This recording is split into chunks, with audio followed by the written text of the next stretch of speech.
The research station floated quietly in space, spinning slowly around the giant gas planet below. Dr. Lisa Carter pressed her face against the observation window, watching the swirling purple and orange clouds of Kepler 442b. She had been studying this planet for 2 years now, and it still amazed her every single day. "Lisa, come look at this," called Sam Torres from across the lab. The marine biologist was hunched over his microscope, examining samples from the planet's upper atmosphere.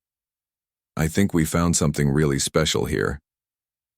Lisa walked over to Sam's station, her boots making soft sounds on the metal floor. The Meridian 7 research station was not very big, but it was home to 12 scientists from 4 different alien species. Lisa was one of 4 humans on the team. The others were Captain Jake Morrison, who ran the station, Sam Torres, and Katie Bell, their engineer. The non-human crew members always fascinated Lisa. There were 3 Zephyrians who looked like walking crystals with arms and legs. Their leader was Crixtal, who spoke in a voice that sounded like wind chimes. The 2 Karathi breathed methane instead of oxygen and had to wear special suits around the humans. Then there were 3 Verdani, who looked like walking trees and barely spoke at all. "What did you find?" Lisa asked, peering into Sam's microscope. "Look at these microorganisms," Sam said excitedly.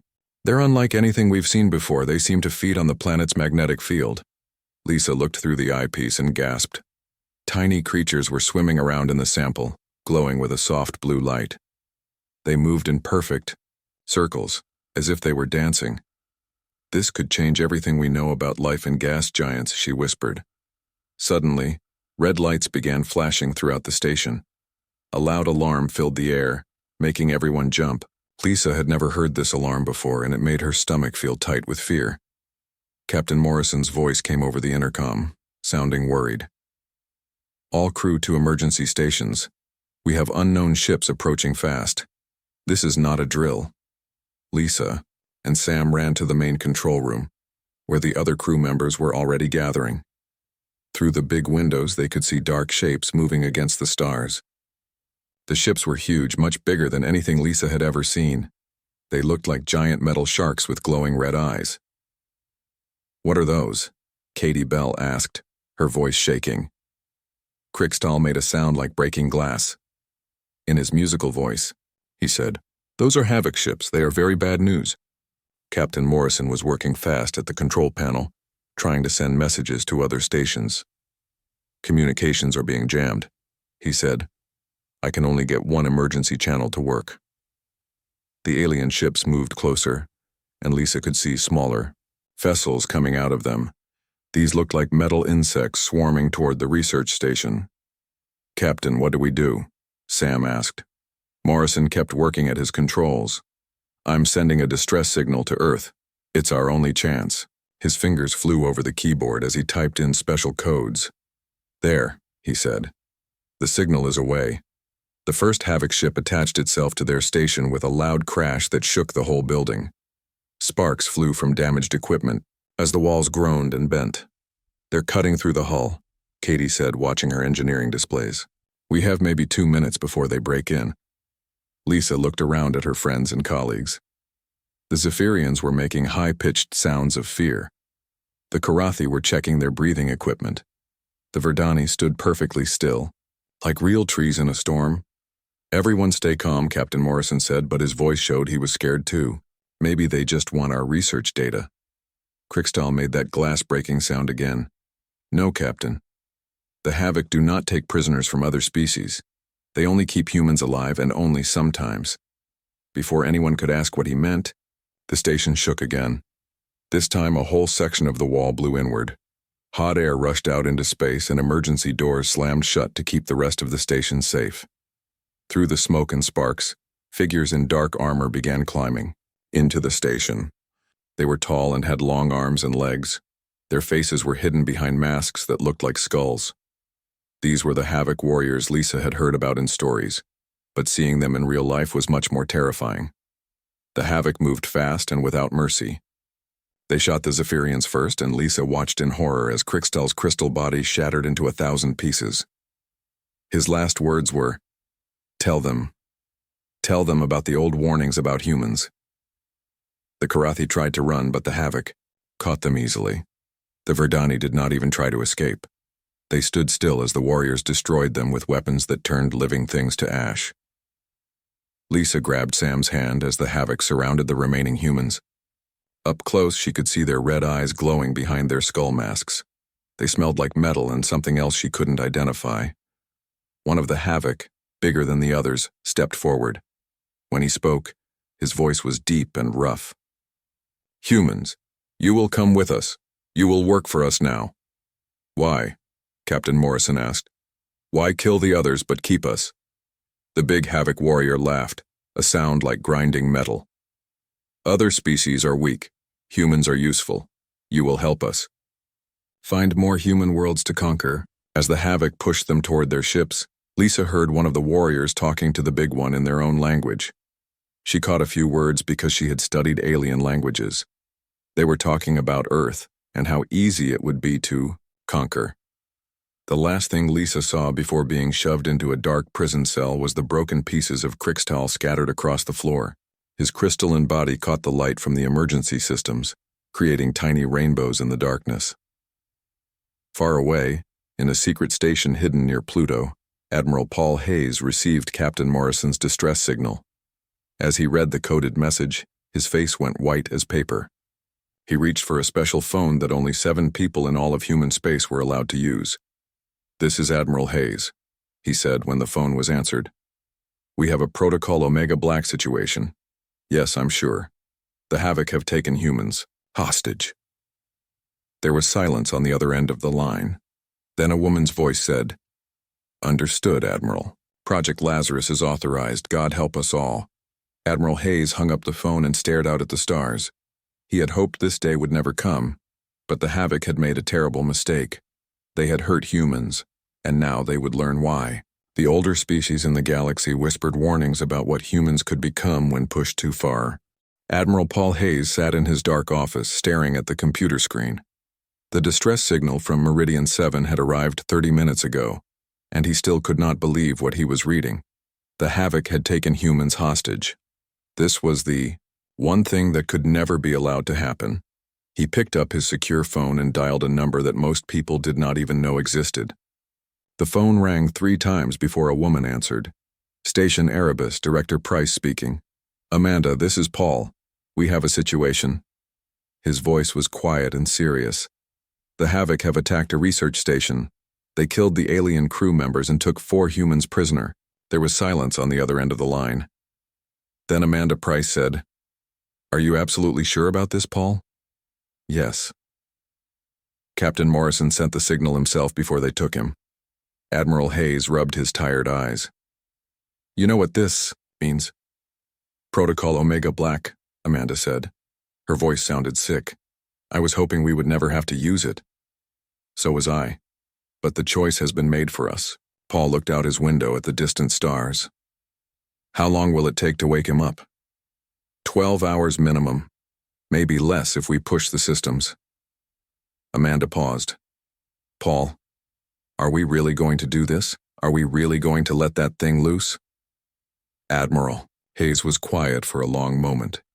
He thought about the 4 humans trapped on Havoc ships probably being tortured right now. He thought about the Havoc fleet that would soon attack more human colonies. He thought about all the innocent people who would die if nothing was done. "Yes," he said finally. "Send the activation codes. Wake up Subject 01. Far from Earth, hidden in the shadow of Pluto where no one could see it, Station Erebus began to come alive. The facility was small and looked ordinary from the outside, but inside it held humanity's darkest secret. Director Amanda Price walked through the empty hallways, her footsteps echoing off the metal walls. She had worked here for 15 years, but she still felt afraid every time she came to this place. The scientists who worked here never talked about their jobs with their families. They never talked about their jobs with each other either. She stopped at a heavy door marked with warning signs in 12 different languages. Her hand shook slightly as she entered her access codes. The door opened with a soft hiss, revealing a laboratory that looked more like a tomb. Dr. Kevin Nash was already waiting for her inside. He was a thin man with gray hair and tired eyes. He had been the head scientist on Project Lazarus for 8 years, and the work had aged him badly. "Is it really happening?" he asked Amanda. "Yes. The Havoc have crossed the line." She handed him a data pad with the authorization codes. "How is he?" Dr. Nash looked at the large cylinder in the center of the room. It was made of special metal that could stop almost any weapon, and inside it, something that looked human was sleeping. "All his vital signs are normal, but Kevin, you know what happened the last time we woke him up?" Amanda nodded. She remembered the reports from 5 years ago when they had tested Subject 01 on a small pirate base. The pirates had taken human prisoners from a cargo ship. Within 6 hours of being released, Subject 01 had killed every single pirate on the base. But that was not the worst part. The worst part was how he had killed them. "This time is different," she said. "This time we really need him." Dr. Nash walked to a control panel and began entering the wake-up sequence. Red lights started flashing around the cylinder, and warning messages appeared on every screen in the room. A computer voice began speaking. "Warning. Subject 01. Wake sequence initiated. All personnel maintain safe distance. Security protocols active." Inside the cylinder, the sleeping figure began to move. His eyes opened slowly, and even through the thick metal walls, Amanda could feel something cold and dangerous looking back at her. The process took 2 hours. Amanda and Dr. Nash watched from behind protective barriers as machines checked the subject's health and mental state. Finally, the cylinder opened with a loud hiss of escaping air. Subject 01 sat up slowly and looked around the room. He appeared to be a normal human man, about 30 years old, with brown hair and ordinary features. But Amanda knew that looks could be very deceiving. "Hello, Ryan," Dr. Nash said through the intercom system. "How are you feeling?" The man called Ryan Clark stretched his arms and smiled. When he smiled, the temperature in the room seemed to drop several degrees. "I feel wonderful, Doctor. It has been too long since you let me out to play." "We have a mission for you," Amanda said, stepping closer to the barrier. "The Havoc have taken human prisoners." Ryan's smile grew wider, showing too many teeth. "The Havoc. I have read about them in the files. They think they are great warriors." He laughed, and the sound made both scientists step backward. "They have no idea what a real warrior looks like." Dr. Nash brought up images of the Havoc fleet on the main screen. "They have over 50 ships and thousands of fighters. Their technology is advanced, and they have experience conquering other species." Ryan studied the images with interest. 50 ships, thousands of fighters. He nodded, slowly. "That should be enough to send a proper message to the galaxy." "What do you need?" Amanda asked. "Very little," Ryan said, standing up. He was tall and moved like a predator. "Just a small stealth ship and basic supplies. No weapons." Dr. Nash looked confused. "No weapons? Ryan, you are going up against an entire fleet." Ryan's smile became something that would give children nightmares. "Doctor, I am the weapon. Everything else is just tools." As the medical teams cleared Ryan for active duty, Amanda pulled up his file on her personal computer. She read through the reports from his creation, trying not to think too hard about what they had done. Project Lazarus had been started after humanity's first contact with hostile aliens 50 years ago. While other species developed better technology, humans had chosen a different path. They had decided to develop better humans. Ryan Clark was the result of decades of genetic engineering, psychological conditioning, and surgical enhancement. Every instinct for violence that civilization had taught humans to control had been enhanced in him. Every capacity for cruelty, every ability to cause fear, every talent for warfare had been refined and perfected. But the most terrifying thing about Ryan was not his enhanced abilities. The most terrifying thing was that deep down he was still completely human. The darkness inside him was not alien or artificial. It was the same darkness that lived in every human being, just freed from all the rules and limits that kept normal people civilized. As Ryan prepared for his mission, Amanda watched him through the security cameras. He moved with calm confidence, checking his equipment and reviewing files about his targets. He looked like any normal person getting ready for work. But Amanda knew better. She knew that they were about to unleash something on the galaxy that would change how every alien species looked at humanity forever. The Havoc thought they were fighting humans. Soon they would learn that sometimes humans could become something much worse than any alien monster.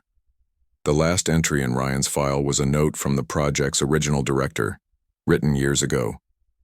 "We have created a weapon that even we are afraid to use. God help us if we ever have to." Amanda closed the file and watched Ryan board his stealth ship. As the shadow's edge disappeared into the darkness of space, she whispered, "God help the Havoc." War Chief Grexmoth stood on the bridge of his flagship, watching his warriors strip mine the gas giant's moons. The Havoc fleet had been working for 3 days now, taking metals and rare gases from the Kepler 442 system. Everything was going exactly as planned. "Any word from the human homeworld?" he asked his communications officer. "Nothing, War Chief. Complete silence from the Sol system." The officer looked pleased. "It appears the humans have accepted their fate." Grexmoth laughed, a harsh sound that echoed through the bridge. Of course they have. Humans are just another weak species. They will surrender their colonies to save a few prisoners. In the prison section of the flagship, Dr. Lisa Carter sat in her small cell with Sam Torres and Katie Bell. Captain Morrison was in a different cell, badly hurt from the Havoc interrogations. They had been asking him about human military bases and defense systems. "How long do you think before Earth responds?" Sam whispered. Lisa shook her head. "I don't know. The Havoc seem confident that no help is coming." Katie was looking through the small window in their cell door. "They've got hundreds of ships out there. Even if Earth sends the entire fleet, I don't see how they could win." Through the walls, they could hear Havoc warriors talking and laughing. The aliens were celebrating their easy victory, boasting about how many human worlds they would conquer next. Some were already planning how they would divide up the slaves. "Listen to them," Sam said bitterly. "They think this is already over." But far away from the Havoc fleet, something small and dark was moving through space. The shadow's edge was invisible to most sensors, its special hull absorbing radar and light. Inside the tiny ship, Ryan Clark studied the enemy formation on his screens. The Havoc fleet was arranged in a standard pattern, with the largest ships in the center and smaller vessels forming protective rings around them. Ryan counted 57 ships total, from massive dreadnoughts down to single fighter scouts. "Impressive," he said to himself, but his smile suggested he was not impressed at all. They really think numbers matter. Ryan did not see an enemy fleet when he looked at those ships. He saw a puzzle to be solved piece by piece. Each ship was full of living beings with fears, weaknesses, and breaking points. All he had to do was find the right pressure to apply. His first target was a small escort ship called the Bone Render. It was on the outer edge of the formation, with only 26 crew members.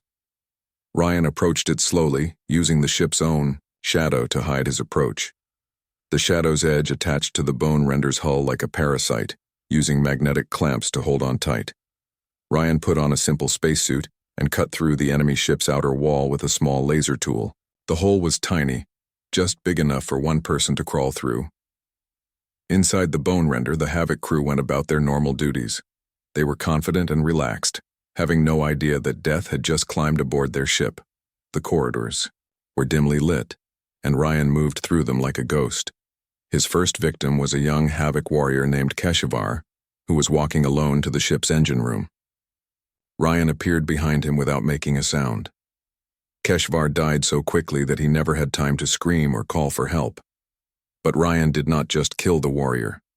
He arranged the body in a specific way, positioning the arms and legs to form symbols that were sacred to Havoc religion. To any Havoc who found the body, it would look like their gods had punished Keshvar for some terrible sin. The second victim was found 20 minutes later by another crew member.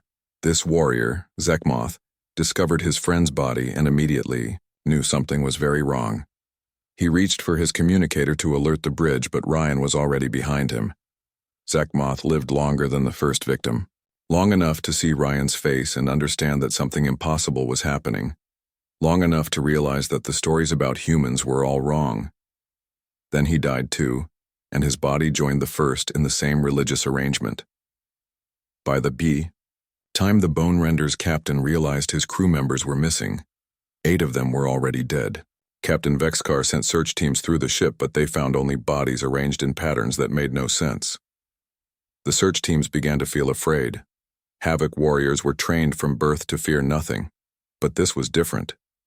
Someone was on their ship. Someone who could move unseen and kill without sound. Someone who understood their culture well enough to turn their deaths into religious mockery. Bridge to all sections, Captain Vexkar announced over the ship's intercom. We have an intruder aboard. All crew members report to battle stations, immediately. But Ryan was already in the ship's communication system. He had spent hours learning about Havoc technology from captured databases, and their computers were surprisingly easy to hack. As the captain made his announcement, Ryan was recording it and preparing his own response. 5 minutes later, every speaker on the Bone Render began playing a message in perfect Havoc language. Your gods have abandoned you. Your ancestors are ashamed of you. Your children will forget your names. This is only the beginning. The voice speaking these words sounded like Captain Vexkar himself. Ryan had used computer software to copy the captain's voice patterns perfectly. To the remaining crew, it sounded like their own leader was pronouncing their doom. Panic spread through the ship faster than fire. Havoc warriors began shooting at shadows, convinced that their captain had gone insane or been possessed by evil spirits. Some tried to escape in the ship's small shuttles but found that all the launch bays had been sealed shut. In the chaos, Ryan continued his work. One by one, the remaining crew members disappeared. Some were found dead in impossible places like sealed storage rooms or inside the ship's computer core. Others simply vanished completely, leaving only bloodstains and personal belongings arranged in threatening patterns. Within 6 hours, the Bone Render was completely silent. When the ship failed to respond to communications from the fleet, War Chief Grexmoth assumed it was a technical problem. He sent 2 more ships to investigate. The first ship to reach the Bone Render was the Claw Strike, a mid-sized cruiser with a crew of 90. Captain Drexnoth led a boarding party onto the silent vessel, expecting to find broken engines or damaged communications equipment. Instead, they found a ship of the dead.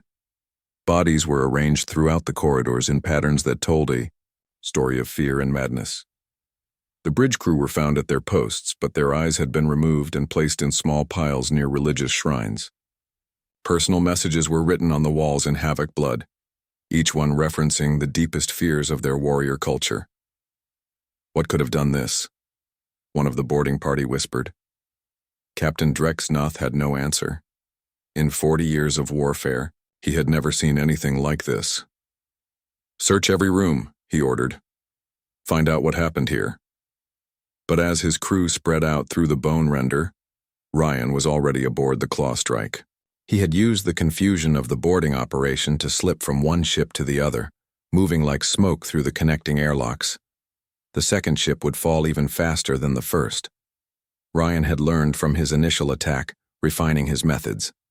This time, he did not just kill the crew. He turned them against each other first, using their own fears and superstitions as weapons. By the end of the day, 2 Havoc ships drifted silent in space, their crews dead and their hulls intact. On the bridge of his flagship, War Chief Grexmoth stared at the sensor readings and felt something he had never experienced before. Fear. Sir, his communications officer said quietly, the 3rd scout ship is requesting permission to return to the fleet. Denied, Grexmoth growled. We do not retreat from ghosts and shadows. But deep in his heart, the war chief was beginning to understand that they were not fighting ghosts. They were fighting something much worse, something that used to be human, but had become something else entirely, something that was just getting started. War Chief Grexmoth stood before the massive view screen on his flagship, watching his fleet fall apart. In 3 days, 7 ships had gone silent. Each time he sent vessels to investigate, they either disappeared completely or returned with crews driven mad by what they had found. Report, he demanded from his intelligence officer. "Sir, the pattern makes no sense," the officer replied, his voice shaking. "The attacker does not target our most important ships. Instead, he seems to choose randomly. Supply vessels, scouts, even our medical ships. It is like he is playing some kind of game." Grexmoth's fists clenched. In 50 years of conquest, he had never faced an enemy like this. The Havoc way of war was simple and direct. You found your enemy, you fought them with superior numbers and firepower, and you won. But this enemy could not be found, could not be fought, and seemed to be winning anyway. "Sir," his communications officer called out, "we are receiving reports from the Skull Crusher. They say something is wrong with their crew." On the screen, the image of Captain Mordeth appeared. The veteran warrior looked terrified, his usually proud face twisted with fear. "War Chief, my warriors are killing each other. They claim they see enemies that are not there. They say the walls are whispering threats in their own voices." "Get control of your ship, Captain," Grexmoth ordered. "I am trying, sir, but—" The transmission suddenly cut to static, then went completely dead. Another ship lost. Another crew destroyed by something that should not exist. Deep in the flagship's prison section, Dr. Lisa Carter pressed her ear to the cell door, trying to understand what the Havoc guards were saying. Their language was harsh and difficult, but she had learned enough to catch key words. They were talking about death, about fear, about something hunting them through their own ships. "What are they so afraid of?" Sam Torres asked. Lisa pulled back from the door. "I think something is attacking their fleet. The guards keep talking about ships going silent and crews being found dead." Katie Bell looked hopeful for the first time in days. Maybe Earth sent a rescue mission after all. But Lisa was not so sure. The fear in the Havoc voices was too deep, too complete. Whatever was happening to their fleet, it was something beyond normal warfare. Something that made experienced warriors sound like frightened children. In another cell, Captain Morrison was barely conscious from his injuries, but even he could hear the panic spreading through the enemy ship. The Havoc had beaten him to learn about human military secrets, but he had told them nothing. Now he wondered if Earth had secrets even he did not know about. Meanwhile, Ryan Clark moved through the Havoc flagship like a shadow made real. The Devastator was the largest ship in the fleet, with over 3,000 crew members.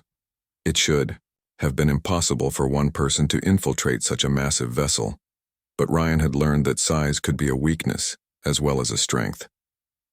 He had been aboard for 2 days now, and his approach here was different from the smaller ships. Instead of killing quickly and quietly, he was taking his time. He wanted the flagship's crew to know he was there. He wanted them to feel the fear building slowly, like water rising in a sinking ship. His first move had been to leave a small device in War Chief Grexmoth's private quarters. It was not a bomb or a weapon, just a simple recording device that played human music at random times during the night.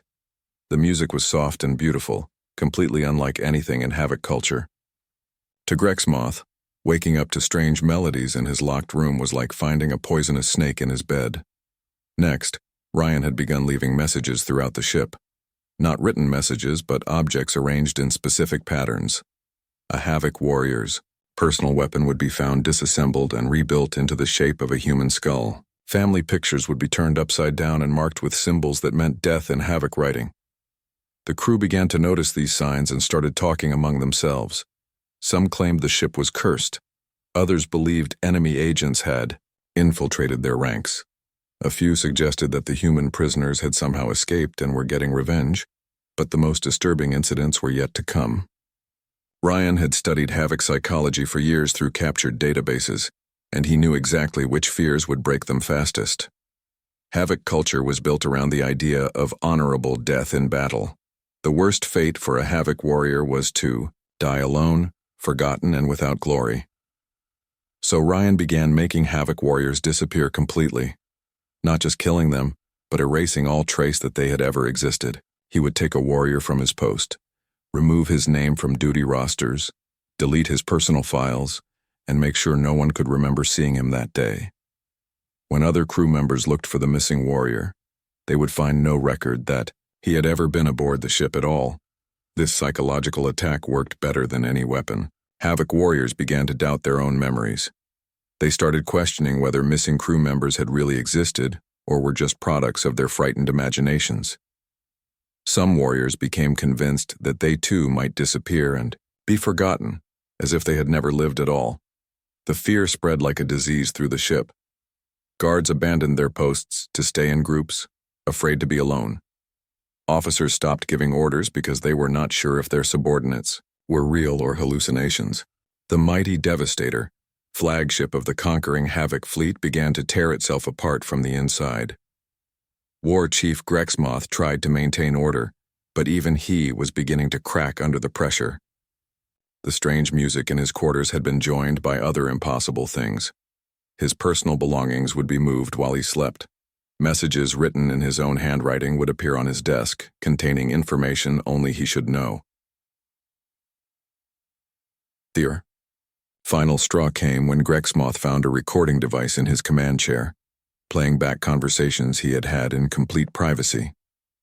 The voice on the recording was his own, but he was saying things he had never said, making plans he had never made, giving orders he did not remember. "Bring me the human prisoners," he ordered his guards. "Now." Dr. Carter and her colleagues were dragged to the bridge where they found chaos. Havoc officers were arguing with each other, checking and rechecking sensor readings that made no sense. Some were stationed at weapons that pointed inward at their own fleet, convinced that the threat was coming from other Havoc ships. "What is happening to my fleet?" Grexmoth demanded, grabbing Lisa by the shoulders. "What weapons do your people have?" Lisa looked around at the panicked aliens and honestly answered, "I don't know. Our military has advanced ships and weapons, but nothing that could do this. Nothing that could make an entire fleet afraid of shadows." Captain Morrison, barely able to stand, was brought forward. "Tell me about your secret weapons," Grexmoth ordered. "There are no secret weapons," Morrison replied weakly. "Earth's fleet is strong, but we fight with ships and soldiers, just like everyone else." But even as he spoke, Morrison wondered if that was really true. The fear he saw in these veteran warriors was beyond anything normal warfare could cause. Whatever was hunting the Havoc fleet, it was something that even humans might not fully understand. On the ship's sensor display, another vessel disappeared from the formation. This time it was the Bone Splitter, a heavy cruiser that had been part of the Havoc fleet for over 20 years. One moment it was there, responding normally to communications. The next moment, it was drifting silent and dead. War Chief Grexmoth stared at the display, his proud warrior's composure finally beginning to crack. In his deepest heart, he was starting to understand a terrible truth. The humans had not sent a fleet to rescue their people. They had sent something much worse.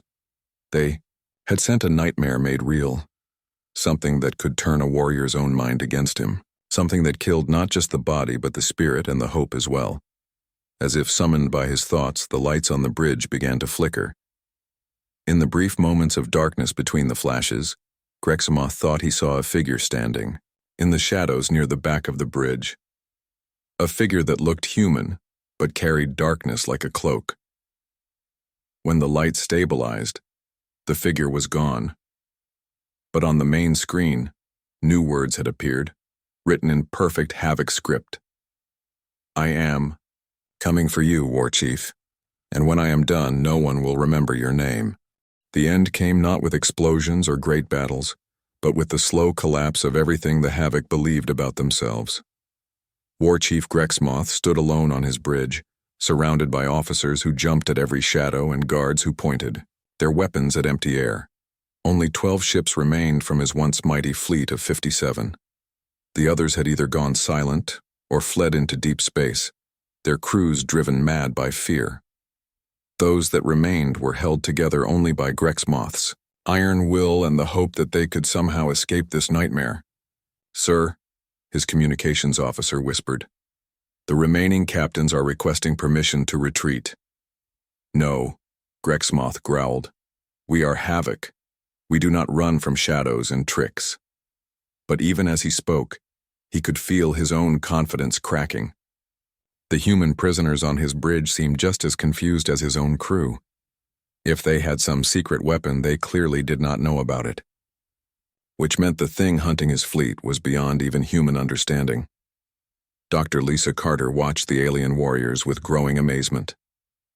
These same Havoc who had coldly murdered her friends were now trembling like children. Whatever was happening to their fleet had broken something fundamental in their warrior culture. "Captain Morrison," she whispered to their injured leader, "do you have any idea what could be doing this?" Morrison shook his head weakly. "Nothing in our military could cause this kind of psychological warfare. This is something else entirely." That was when Ryan Clark finally revealed himself. He appeared on the bridge as if he had materialized from the shadows themselves. One moment the space near the rear wall was empty. The next moment a human man stood there, watching them all with calm, dark eyes. The Havoc guards raised their weapons, but Grexamoth held up a hand to stop them. He wanted to see this enemy who had destroyed his fleet without firing a single shot. "You," the war chief said, his voice filled with rage and fear. "You are the one who has been killing my warriors." Ryan smiled, and the temperature on the bridge seemed to drop. "Hello, War Chief. Yes, I am the one your people have been trying so hard to find." "What are you?" Grexmoth demanded. "What kind of weapon are you?" "I am human," Ryan replied simply. "Just human. But I am the kind of human your species should never have provoked." Lisa Carter stared at the man who had appeared on the bridge. He looked completely ordinary, like someone she might pass on the street without a second glance. But there was something in his eyes that made her stomach feel cold and tight. "How?" Grexmoth asked. "How did one being destroy an entire fleet?" Ryan walked closer, and seasoned Havoc warriors stepped backward, despite themselves.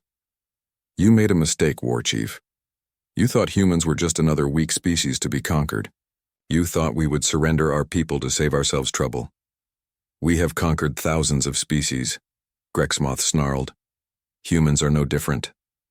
"But we are different," Ryan said, his voice soft and terrible. "Every other species you conquered developed better technology when threatened. Better shields, faster ships, stronger weapons, but humans, we developed something else entirely." He gestured to himself with casual pride. "We developed better humans." Dr. Carter felt sick as understanding began to dawn on her. "What did they do to you?" she whispered. Ryan glanced at her with something that might have been sympathy. "They took everything that makes humans dangerous and removed everything that holds us back. They enhanced our capacity for violence, our ability to cause fear, our talent for psychological warfare. Then they removed our conscience, our empathy, our hesitation to cause suffering." "That is impossible," Grexmoth said, but his voice shook. "Is it?" Ryan asked. "Look around you, War Chief. Look at what remains of your mighty fleet. I am not the only one either. There are others like me, sleeping in secret places, waiting for the day when humanity needs its darkest weapons." He stepped closer to Grexmoth, who despite being larger and stronger found himself backing away. "You killed innocents at the research station. You took human prisoners. You threatened human colonies. Did you really think we would respond with negotiations and treaties?" Ryan reached into his pocket and pulled out a small device.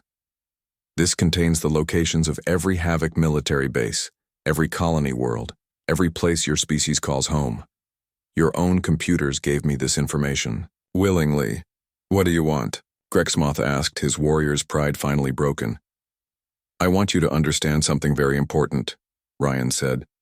"Humanity has learned to create weapons that your worst nightmares could not imagine.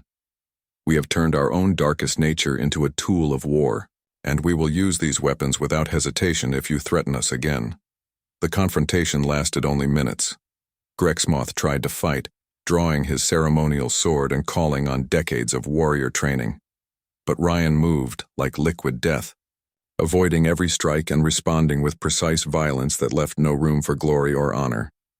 When it was over, the war chief of the Havoc lay dying on the floor of his own bridge. His last sight was Ryan's calm face looking down at him without anger, without hatred, without any emotion at all. "Your people will remember this day," Ryan told the dying alien. They will tell stories about what happens when you hurt humans, and maybe, if you are lucky, those stories will keep them from making the same mistake again. After Grexmoth died, Ryan turned to the surviving Havoc crew. "You have two choices," he said quietly. "You can return to your homeworlds and tell them what happened here, or you can die with your war chief and be forgotten forever." The choice was easy. Within an hour, the remaining Havoc ships were fleeing toward their home territory, carrying news of their defeat and terror of humanity's secret weapons. Ryan freed the human prisoners and arranged for their rescue by a regular Earth fleet. But his interaction with Dr. Carter and her colleagues was carefully limited. They saw enough to know that he was something that had once been human, but they did not see enough to understand exactly what he had become. "The official report will say that classified defense systems destroyed the Havoc fleet," Admiral Hayes told them during their debriefing. "You will never speak of what you actually saw." Dr. Carter wanted to ask questions, but the look in the Admiral's eyes warned her not to. Some secrets were too dangerous to discuss even with the people who had been saved by them. Ryan returned to Station Erebus, where Director Price noted that his psychological evaluations showed no change despite the massacre he had committed. He requested to review files on other hostile alien species, suggesting that the Havoc were merely his first assignment. Within weeks, word began to spread through the galaxy's criminal networks. The Havoc, who had terrorized hundreds of worlds, had been completely destroyed by a single human. Pirates who had been planning raids on human colonies quietly changed their targets. Slavers who had been capturing human civilians found other species to hunt. The older alien civilizations, who had been watching humanity's expansion with mild interest, suddenly began paying much closer attention. They had seen species develop better technology before, but humanity had done something different. They had developed better monsters. In the deepest files of alien intelligence agencies, new reports began to appear. Reports that whispered about humanity's true nature, about what they were willing to become when threatened. Reports that recommended treating humans not as another young species to be managed, but as something far more dangerous. The final entry in Ryan's mission report was simple. Objective completed. Havoc threat eliminated. Psychological warfare parameters exceeded expectations. Ready for next assignment. But the real message had been sent to the galaxy itself. Humanity had shown that when pushed to the edge, they would not just fight back. They would create weapons that even they feared to use. Weapons that could turn the darkness of human nature into a tool of absolute terror. The distress signal from Meridian 7 had asked for help. What arrived was proof that sometimes the most dangerous thing in the universe is what happens when humans decide to stop pretending to be civilized.